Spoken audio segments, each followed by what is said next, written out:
नमस्कार, सत्यहिंदी.com में आपका स्वागत है। एक नजर अब तक की सुर्खियों पर।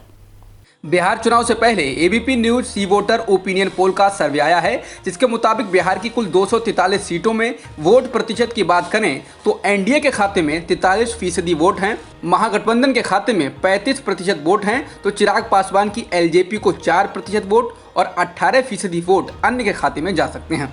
सीटों की बात करें तो नीतीश को अगुवाई वाला एनडीए सबसे आगे नजर आ रहा है। नीतीश के खाते में 135 से 159 सीटें आ सकती हैं। वहीं महागठबंधन के खाते में 77 से लेकर 98 सीटें और एलजेपी को 1 से 5 सीट मिल सकती हैं। वहीं अन्य के खाते में भी 4 से 8 सीटें आ सकती हैं।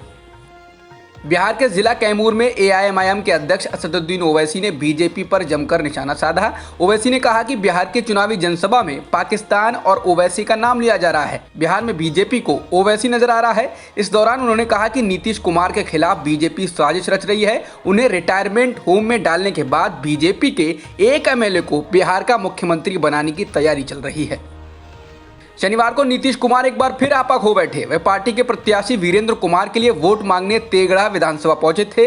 बोलते बोलते वे आपा खो बैठे और कहा, तुम 15-20 लोग हो, तुम लोग वोट मत देना, पीछे देखो हजारों लोग हैं। इसी बीच नीतीश कुमार ने अपने समर्थकों से फिर हाथ ऊपर करने को कहा। वे बोले, अपने अगल बगल देख लो कितने लोग हैं, हमें पता है कि ये सब किसके लिए कर रहे हो। ये उन लोगों का हाल ठीक कर देंगे, उनका बुरा हाल कर देंगे।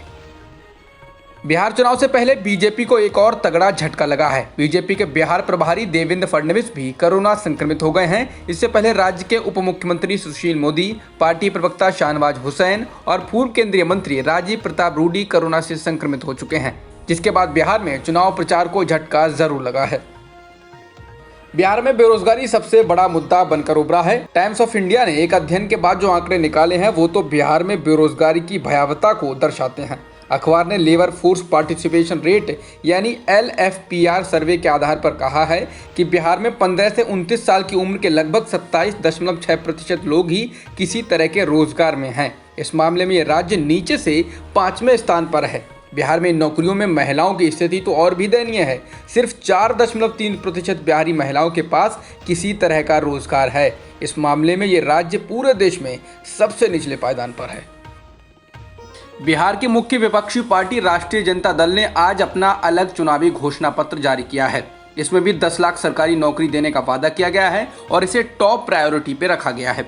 इसके साथ ही सरकारी नौकरियों के 85% पद बिहार के युवाओं के लिए आरक्षित करने की घोषणा की गई है। इसके साथ ही तेजस्वी यादव ने कहा कि नौकरी देने के नाम पर बीजेपी लोगों को बेवकूफ़ बना रही है। उन्होंने कहा कि उनका वादा असली है। वो चाहते तो वो भी एनडीए की तरह झूठा 50 लाख नौकरियों का वादा कर सकते थे, लेकिन ऐसा नहीं किया। आरजेडी का दावा है कि अगर उनकी सरकार बनी तो वे बजट का 22% हिस्सा शिक्षा पर खर्च करेंगे, जबकि सूबे में पुरानी पेंशन व्यवस्था जारी रहेगी। बेरोजगार युवाओं को 1500 रुपए बेरोजगारी भत्ता देने का वादा किया गया है। इसके अलावा आरजेडी ने किसानों का कर्ज माफ करने की भी घोषणा की है। साथ ही बीजेपी की 19 लाख नौकरियों पर तेजस्वी ने कहा कि नीतीश कुमार ने तो 10 लाख नौकरियों पर ही हाथ खड़े कर दिए थे कि कहां से देंगे, तो बीजेपी कहां से देगी। नेतृत्व तो नीतीश कुमार कर रहे हैं, तो ये बेवकूफ किसे बना रहे हैं। बीजेपी ने पंजाब के होशियारपुर जिले में 6 साल की दलित लड़की के दुष्कर्म और हत्या की घटना को लेकर कांग्रेस को घेरा है।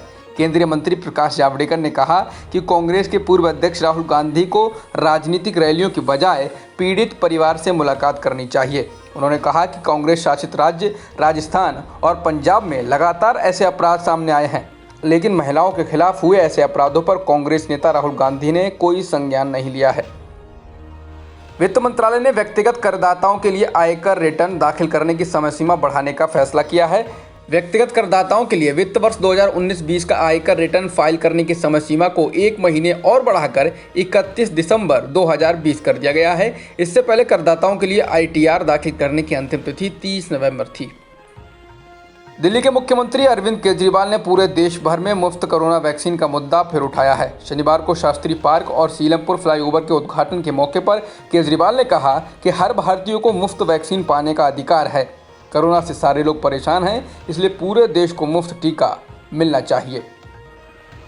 पाकिस्तान के न्यूज़ चैनल जियो न्यूज़ के पत्रकार इमरान सैयद शुक्रवार शाम को गायब हो गए थे।